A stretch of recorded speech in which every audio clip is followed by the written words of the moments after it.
দিনের তুলনায় এটা একটা ব্যাপার আছে। আর ইন্টারনেট নিয়ে অনেকেই প্রশ্ন তুলছেন যে কবে ইন্টারনেটে আসবে। ইন্টারনেট নিয়ে অনেকের মধ্যে এক ধরনের অস্বস্তি কাজ করছে যে অনেকদিন ধরে ইন্টারনেট নেই। এটি নিয়ে আজকে তথ্য প্রযুক্তি প্রতিমন্ত্রী জুনায়েদ আহমেদ পলক যেটি জানিয়েছেন যে ইন্টারনেট ফিরতে আরো কিছুদিন সময় হয়তো লাগতে পারে, বা কবে ইন্টারনেটের স্বাভাবিক হয়ে আসবে ইন্টারনেটটি সেটি তিনি এখনই পরিষ্কার করে বলতে পারছেন না। কারণ একটি কারণ আছে, কারণ হচ্ছে যে যেই মহাখালী যে আগুন দেওয়া হয়েছিল, ডাটা সেন্টার ক্ষতিগ্রস্ত হয়েছে, সেটি এখনো মেরামতের কাজ চলছে। কাজে ইন্টারনেট কখন ফেরত আসবে সেটি এখনো, বা স্বাভাবিক হয়ে আসবে সেটি এখনো পরিষ্কার করে বলা যাচ্ছে না। এটি একটি 10টা পর্যন্ত কারফিউ আছে, পরে হয়তো প্রয়োজনে বাড়ানো হতে পারে। এই কারণেই দুদিন সাধারণ ছুটি ঘোষণা করা হয়েছে সারা দেশে। এটি একটি তথ্য রয়েছে।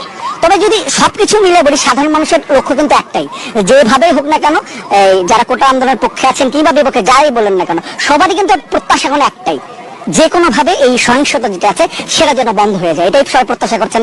আলোচনার মাধ্যমে যেন এই সমস্যাটা সমাধান হয় সেই দিকে তাকিয়ে আছেন। এবং এই কারণেই আগামীকাল 10টার সময়, সকাল 10টার সময় কিন্তু আপিল বিভাগে এই কোটা সংস্কার নিয়ে একটি যে রায়টি আছে, বাতিল হওয়া যে রায় হওয়া, এই কারণে আগামীকাল 10টার সময়, সকাল 10টার সময় কিন্তু আপিল বিভাগে এই কোটা সংস্কার নিয়ে একটি যে রায়টি আছে, বাতিল হওয়া যে হওয়া বা না হওয়া নিয়ে যে রায়টি আছে, বা যে মামলাটি রয়েছে সেটি কিন্তু আপিল বিভাগে উঠবে এবং সেখানে শুনানি হবে। এবং তারপরে কিন্তু প্রত্যাশা করা হচ্ছে সেখান থেকে, কারণ দুপক্ষ থেকে, সরকারের পক্ষ থেকে হোক এবং যারা আন্দোলনকারী শিক্ষার্থী আছে তাদের পক্ষ থেকে হোক, সব পক্ষ থেকে আশাবাদ ব্যক্ত করা হয়েছে যে এখানে ভালো ফলাফল আসবে। সরকারের পক্ষ থেকে বলা হচ্ছে সেখান থেকে একটি প্রত্যাশাজনক হয়তো ফলাফল চলে আসবে। কাজে সেটি যখন চলে আসবে, বা আগামীকাল রায়টার জন্য সবাই অপেক্ষা আছেন, প্রত্যাশা করছে যে সেই রায়টি আসার পরপরই এই যে একটি সহিংস পরিস্থিতি, সেই পরিস্থিতি অনেকটাই নিয়ন্ত্রণে চলে আসবে।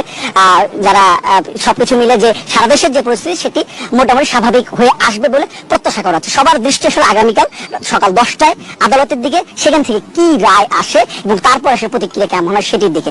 তবে সবাই প্রত্যাশা করছে যেভাবে হোক না গত কয়েকদিন ধরে চলা যে সহিংসতা সেটি বন্ধ হয়ে যাবে এবং আবার বাংলাদেশে শান্তি ফিরে আসবে, এই প্রত্যাশা সবাই করছেন।